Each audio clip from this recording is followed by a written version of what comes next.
Hello and welcome to Just Story Time. I am your host, Michael David Simmons, and I am here to provide you with a little bit of fiction. So without further ado, let me begin. There once was a clown that lived in Newfoundland. This clown and the local village in which he lived had been being terrorized by a vampire of York. This vampire was so insidious, so mean, ugly, evil. Now the local town decided that they would come up with a reward for the vampire's head. So, what they did was convene for a town meeting. The clown stepped forth and said, "I will go. I will find a hunting party to get rid of this evil vampire that has been terrorizing our village for years." So, the clown, with the blessing of the community, traveled around Newfoundland in search of a hunting party.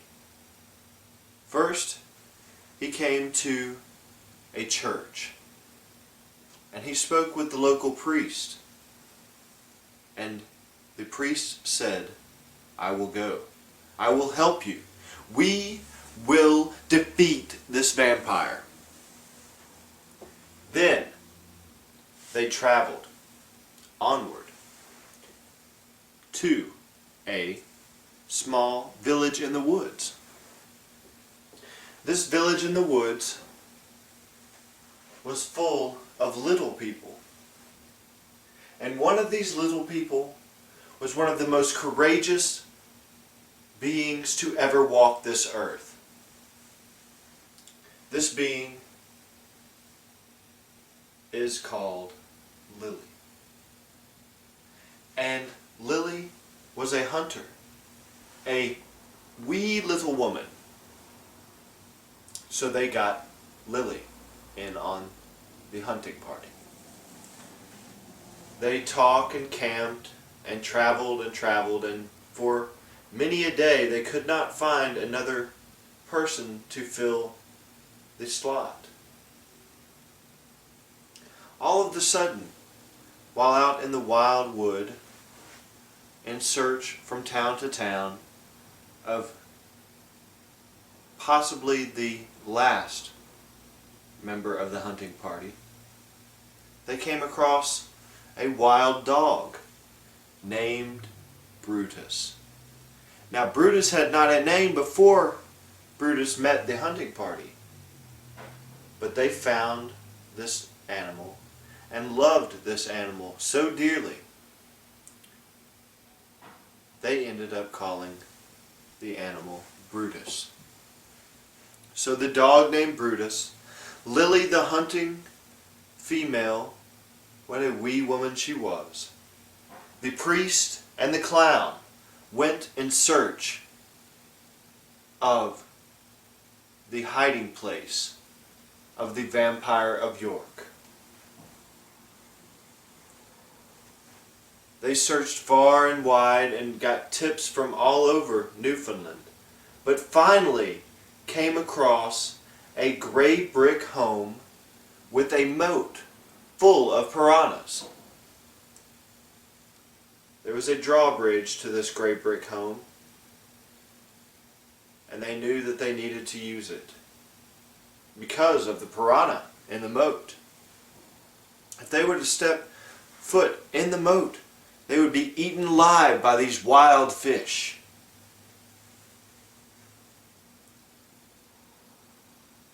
So the priest said a blessing, and they said, "This is it.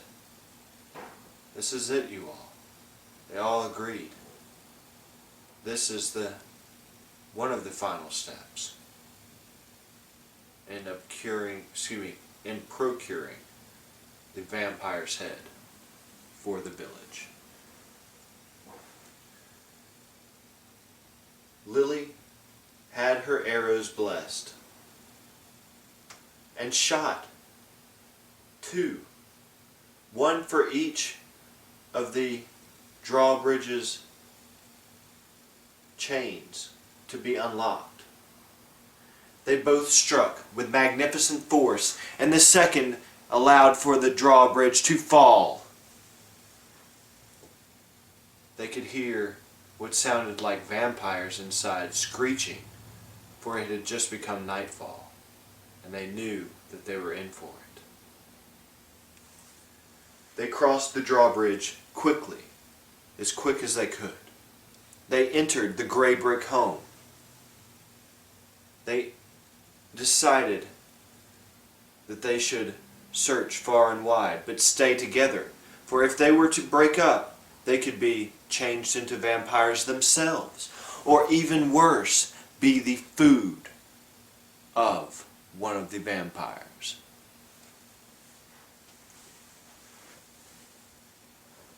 Lily, with her arrows blessed, went into the compound. The priest followed, and ahead of them the clown. At the rear, Brutus, the magnificent beast.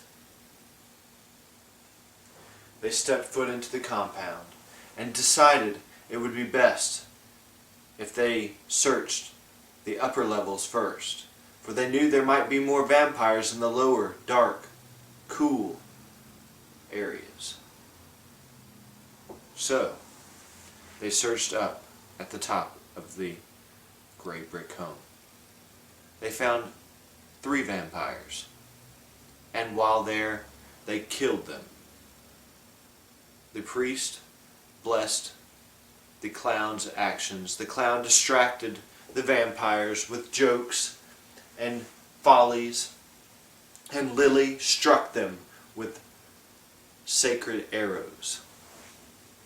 They moved to the middle level and killed 3 more vampires, and then 1 more before going down into the dungeon where they knew more vampires would reside. Going down into the dungeon, it got cooler, colder, more damp. They knew this is vampire territory. We must be on the lookout.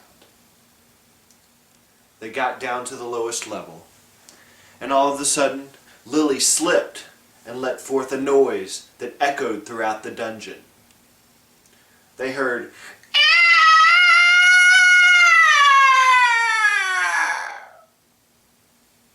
vampire noises. They heard that several times, and it echoed throughout the dungeon.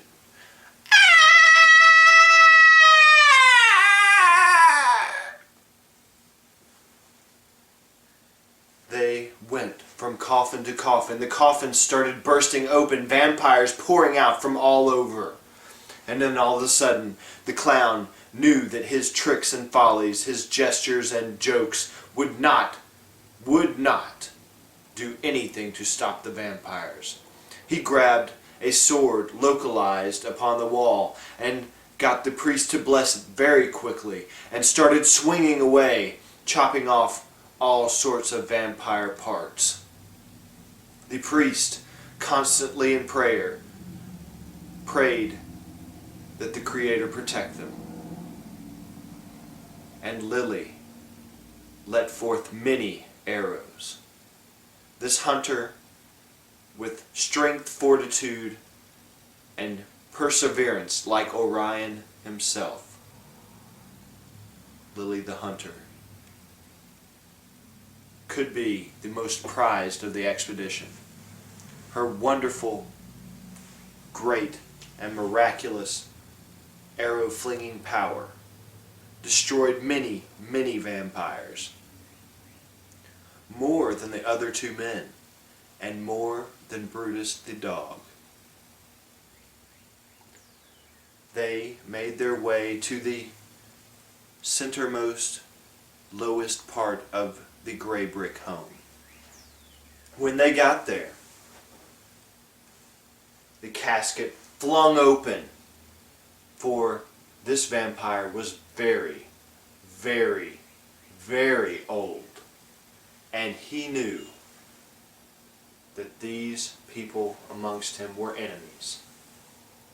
He sensed them from the middle level to the top level, back to the middle level, and then even lower. He thought that his vampires could stop them, but they could not. For these were heroes, some of the greatest heroes to ever have walked the earth, the best being Lily. They fought for 5 hours, the priest being scratched and scraped. The clown, whose makeup seemed to rub off and rub off, almost showing that there was no bit of clowniness to him anymore, for he could not make jokes of the situation at all. And Lily, well, Lily, she didn't have a scratch on her. She, being the best of the fighters, the best of the party, kept herself safe. She was soon running out of arrows, for she had only packed 212 arrows. Brutus the dog lay at the ground resting, for he had been cut by a vampire nail through the abdomen, and blood had spilled. The dog rest, Lily protected, the priest praying, and the clown no longer smiling. His makeup had worn away. They, with a decisive blow, struck the vampire from all sides. At this point, Brutus had welled himself to the point of being just healed enough to strike, and he nipped at the ankles of the vampire. The vampire's head cut off by the sword. Arrows striking all points of the midsection by Lily. And the priest praying the prayer that would and did get rid of the vampire. For this vampire was no longer there.